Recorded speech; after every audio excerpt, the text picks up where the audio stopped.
High viewers. Hire with RTC, hire with APSRTC, hire with TSRTC అని బస్సులు నడుస్తూ ఉంటాయి. అవి అద్దె బస్సులు అంటారు. వాటిని ఇదిగో పలానా రూట్లో తిప్పుతారు. ఎన్ని ట్రిప్పులు, ఎన్ని గంటలు, దానికి సంబంధించి ఆర్టీసీకి వీళ్ళు ఎంత ఇవ్వాలి, వీళ్ళకి అసలు ఆర్టీసీ వాళ్ళు ఎంత ఇస్తారు, ఈ లెక్క అంతా వేరే ఉంటుంది. ఇప్పుడు తెలంగాణలో ఈ మహాలక్ష్మి పథకంతో ఈ అద్దె బస్సులు ఎవరైతే ఉన్నారో బాబోయ్ అంటున్నారు. ఇన్నాళ్ళు ఏంటి వాళ్ళకి చక్కగా తక్కువ మంది జనాలు ఎక్కుతారు, కూల్గా హ్యాపీగా అటు మూవ్ అయిపోవచ్చు. ఇప్పుడేమవుతుంది, మహాలక్ష్మి పథకం కింద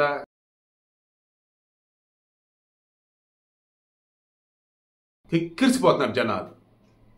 దాంతో ఏమవుతుంది, లోడ్ పెరగట్లే.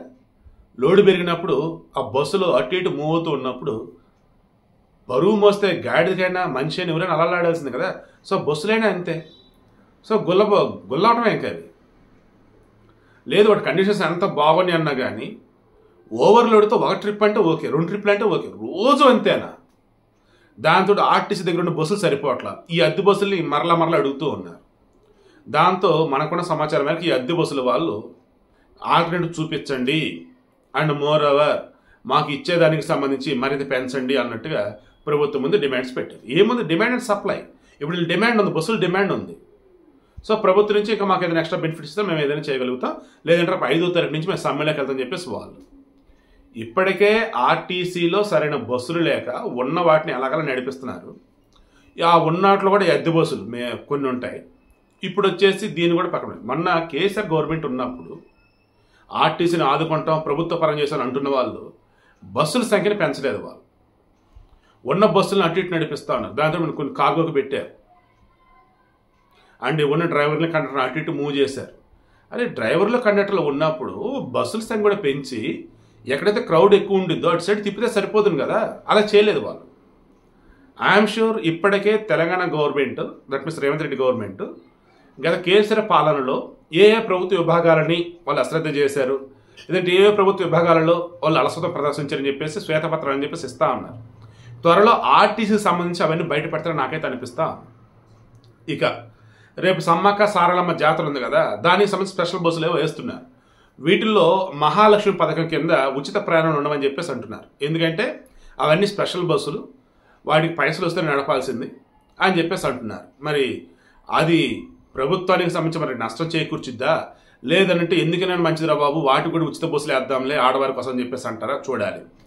ఇక సిటీలలో కానీ పల్లెటూరులో కానీ మిగతా చూడాలి లాంగ్ డిస్టెన్స్ వెళ్ళే వాటికి సంబంధించి చాలామంది పురుషులు ఇబ్బంది పడుతూ ఉన్నారు. నేను డిస్కస్ చేసాం.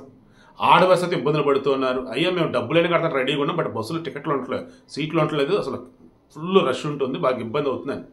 సో ఇవన్నీ దృష్టిలో పెట్టినటువంటి రేవంత్ రెడ్డి ప్రభుత్వం ఎంత వీలైతే అంత త్వరగా కొత్త బస్సులు తీసుకొచ్చి ప్రవేశపెట్టి అండ్ ఆడవారికి సంబంధించి మరి అభ్యర్థిని దండం పెట్టుకుని మరి చెప్తారా అమ్మా ఏదైనా ఇంపార్టెంట్ ఏదైనా ప్రయాణం చేయండి అమ్మా, లేదంటే వద్దమ్మా అని చెప్తారా? లేదు బస్సులో 45 సీట్లు ఉన్నాయి, 45 సీట్లోనే 45 మందికి ప్రయాణం, లేదు 50 సీట్లు ఉన్నాయి 50 మందికి ప్రయాణం, లేదు 50 సీట్లు ఉన్నాయి బట్ 60 మంది ప్రయాణం చేయొచ్చు నించోనైనా 10 మంది ఎక్స్ట్రా అంతే అన్నట్టుగా చెప్తారా? చూడాలి. బట్ కండిషన్స్ పెట్టుకుంటూ వెళ్తే కష్టమే. ఆల్రెడీ ఈ బీఆర్ఎస్ వాళ్ళు అండ్ వాళ్ళ తాలూకు పత్రికలు టీవీల్లో రేవంత్ రెడ్డి ప్రభుత్వంలో ఏ చిన్న ఇది వచ్చేసరికి వాళ్ళు ఏకి పారేస్తా ఉన్నారు. వాస్తవానికి వాళ్ళు అశ్రద్ధ గత ప్రభుత్వాలు చేసినటువంటి అలసత్వం అశ్రద్ధ వల్ల ఇదిగో ఈరోజు ఉన్నటువంటి సమస్య, అదైతే నో డౌట్. సో ఫైనల్లీ వాళ్ళు చేయలేనిది వీళ్ళు చేస్తున్నందుకు వారు ఎక్కడ ఓటమి పాలవుతారో వచ్చే ఎన్నికలను భయపడుతూ ప్రతి చిన్నదానికి పెద్దదానికి ఇంత బాగా అన్నట్టు చూపిస్తూ ఉన్నారు. రేవంత్ రెడ్డి ప్రభుత్వం అయితే 1,00,000 సవాళ్ళు అయితే ఉన్నాయి, సమస్యలు కనిపిస్తూనే ఉన్నాయి. సో మరి ఎలా ఓవర్కమ్ చేస్తారు ఏంటి అంటే ఐఎమ్ షూర్ బస్సుల సంఖ్య పెంచాలి, ట్రిప్పులు ఎక్కువ నడపాలి. అప్పుడే అందరికి కూడా అందుబాటులో ఈ మహాలక్ష్మి పథకం అనేది ఉంటుంది.